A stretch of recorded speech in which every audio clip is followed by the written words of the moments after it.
F-35 fighters began to escort military aircraft ferrying weapons for Ukraine. The media and telegram channels of Armenia report that Azerbaijan has probably started supplying weapons to Ukraine. Special military aircraft are escorted by F-35 fighters. This points to the fact that the pumping of Ukraine with weapons is carried out with the direct participation of the West and the United States.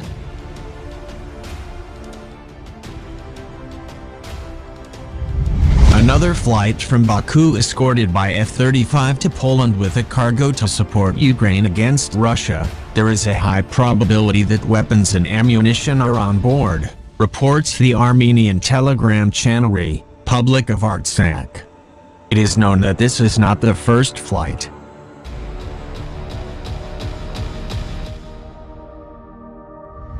At the same time, experts believe that not only ammunition can be on board, but also kamikaze drones, which were actively used by Azerbaijan during the Karabakh War, as well as Turkish Bayraktar TB2 attack drones, which may belong not only to Baku, but also to Ankara.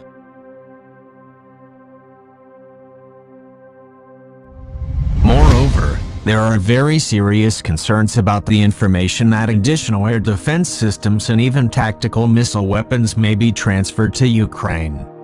In Azerbaijan, at the moment there are no official statements regarding flights to the border of Poland and Ukraine.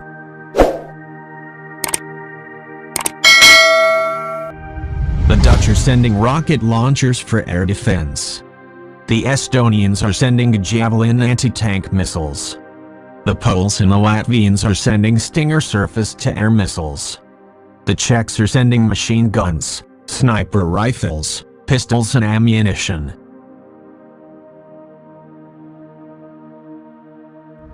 Even formerly neutral countries like Sweden and Finland are sending weapons. And Germany, long allergic to sending weapons into conflict zones, is sending Stingers as well as other shoulder-launched rockets. In all, about 20 countries, most members of NATO and the European Union, but not all, are funneling arms into Ukraine to fight off Russian invaders and arm an insurgency, if the war comes to that.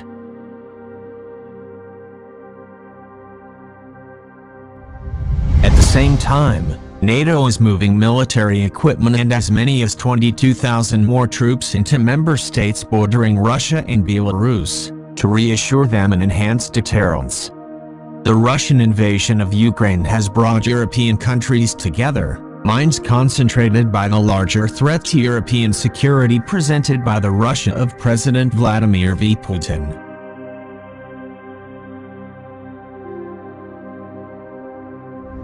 European security and defense has evolved more in the last 6 days than in the last 2 decades, Ursula von der Leyen, the president of the European Union's executive arm, asserted in a speech to the European Parliament on Tuesday. Brussels has moved to Europeanize the efforts of member states to aid Ukraine with weapons and money and put down a marker for the bloc as a significant military actor.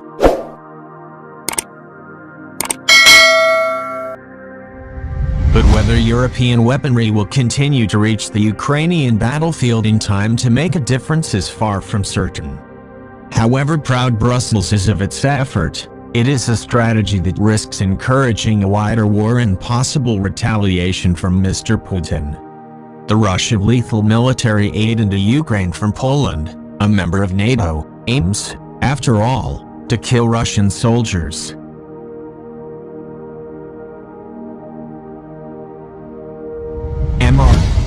Putin already sees NATO as committed to threaten or even destroy Russia through its support for Ukraine, as he has repeated in his recent speeches, even as he had raised the nuclear alert of his own forces to warn Europe and the United States of the risks of interference.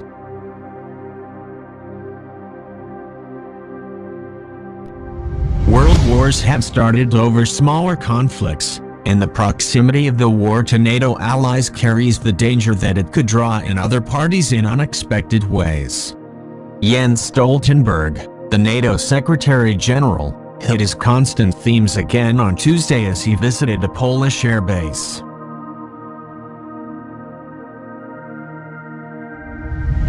Putin's war affects us all, and NATO allies will always stand together to defend and protect each other, he said. Our commitment to Article 5, our collective defense clause, is ironclad. There must be no space for miscalculation or misunderstanding, Mr. Stoltenberg said last week. We will do what it takes to defend every inch of NATO territory.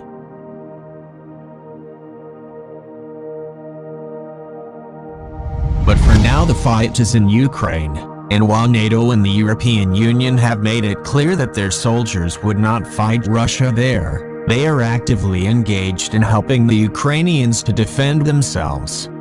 Western weaponry has been entering Ukraine in relatively large but undisclosed amounts for the last several days. If it can be deployed quickly, it will have impact.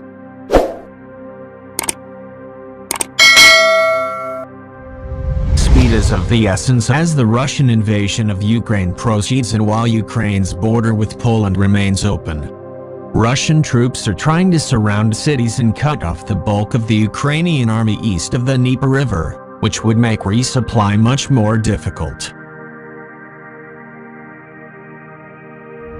While 21 of the 27 European Union countries are also members of NATO, the effort to move equipment and weapons rapidly into Ukraine from Poland is being carried out by individual countries and is not formally either a NATO or EU operation.